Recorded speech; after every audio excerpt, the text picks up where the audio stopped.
Now, how do we vary class rights?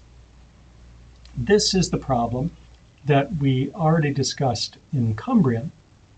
And you'll remember that in Cumbrian, the variation was taking place by an amendment of the Articles of Association, and Cumbrian itself complained that C&W was amending its articles without the consent of the holder of the class.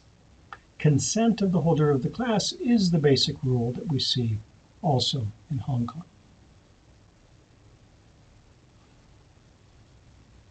So the company's ordinance is a bit vague on exactly how the main vote is taken to vary the class rights.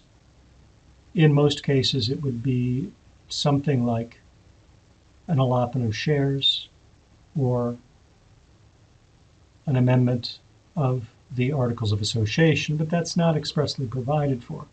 What we do have in Section 180 is that when this change is made, the class holders may have a right to veto. That is, they have the right to consent, and if they do not consent, then the variation will not go through. This is the primary protection. If the variation takes place through whatever vote does that, then the holders of the class have the right to veto that through their right to consent. This can be changed in the Articles of Association. The model articles do not do so. In your own problem solving, you could imagine a model of articles which provide a different method of approval for the variation of class rights. But it should not be a method which is patently unfair. That's something that could be taken to the court, I believe. So we also have the possibility that even if some of the members approve of the variation, 10% of the total voting rights of the class may take the matter to the court and object to the variation. The court then would apply equitable standards of fairness to decide whether the variation is damaging the 10% unfairly. Now, in the Greenhall decision, we have a very difficult case. Difficult in the sense that we see a lot of unhappy results taking place. The law is applied relatively strictly by Lord Green. He applies, as he says, a standard among commercial parties where he decides not to get in and rescue Mr. Greenhall, despite the fact that Mr. Greenhall is suffering from making some poor legal decisions. Like the Cumbrian case, Greenhall is a rescue investor. He comes into Ardenay Cinemas with a cash injection. He asks for some protections because he is coming into a troubled company.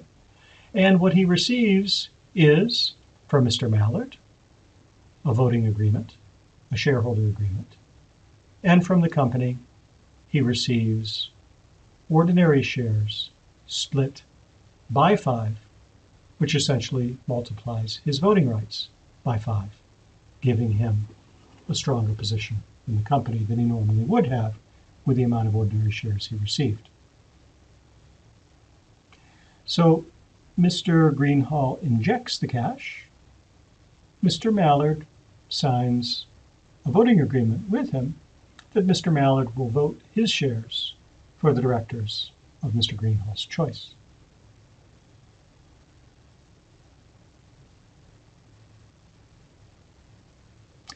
Mr. Mallard, however, transfers the shares to another person.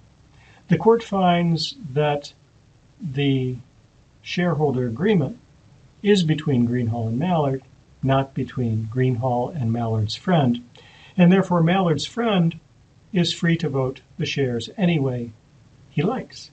He's not subject to the personal agreement between Greenhall and Mallard, and so now Greenhall is weakened substantially.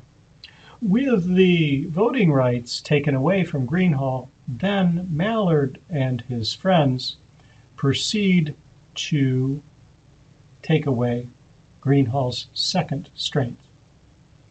So Greenhall's first strength was to have 10 shilling shares divided by 5, each share with 1 vote. So he essentially receives 5 times the votes of the other shareholders still holding 10 shilling shares. However, Mr. Mallard and his allies then decide to subdivide the other 10 shilling shares by 5, therefore bearing Mr. Greenhall's advantage, diluting his voting rights, bringing him back to where he was at the beginning. Mr. Greenhall is facing these problems, asking the court for relief, and the court essentially decides that no, there has been no variation of class rights.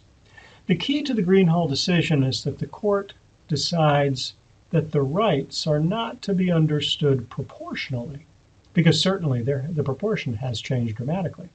Mr. Greenhall had 5 times the voting rights, and that was eliminated by the division of the other shares. However, Mr. Greenhall numerically still has the same number of voting rights that he had originally. So, if we look in absolute terms at what Mr. Greenhall had, he still has the same thing. If we look at this proportionally, he has something dramatically different. But the court states that it was not agreed that proportion was the key, but rather number of voting rights. And that has not been altered. Mr. Greenhall's shares have not been altered. Mr. Greenhall may not complain. So Mr. Greenhall lost his first protection by not understanding that a shareholder agreement will no longer bind those shares if transferred to another person. And Mr. Greenhall lost his second protection by not understanding that the other shares can be simply subdivided, therefore diluting his voting rights and leaving him in a position of weakness in the company.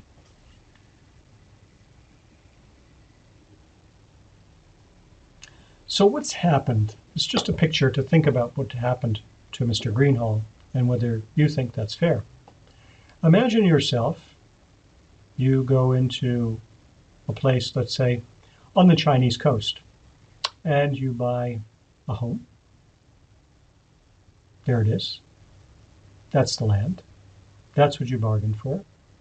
And you pay a considerable amount for the peace and quiet, but that's not specified in the contract.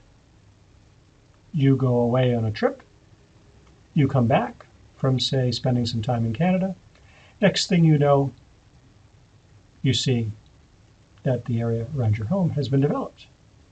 Is what you purchased the same thing that you have now? Nothing has changed. You have the land you bargained for. Has anything changed that you can sue about? This is the kind of thing that happened to Mr. Greenhall. If you'd like a numerical example, this is one. So here we have shareholders A, B, C, D. Shareholder A is in a pretty strong position. With any other member, shareholder A can adopt an ordinary resolution, simple majority of the shares. And no other member alone can block a special resolution, because with 75%, A will be able to adopt a special resolution. So even if shareholder D, the largest shareholder, acts against the special resolution, provided shareholder A has B and C collaborating, there is no way for shareholder D to object. Now let's say we decide to split the shares of B, C, and D. Shareholder A will still have the 40,000 shares that he had before, but what happens if we split the others? Now, If we have 160,000 outstanding shares, the 40,000 shares of shareholder A only constitute 25%. So now shareholder A looks very much like the position that shareholder D was in before. Shareholder A needs shareholder D in order to adopt an ordinary resolution, and shareholder A cannot act alone even to block a special resolution. So you decide, have A's rights been changed through the division of B, C, and D's shares or not?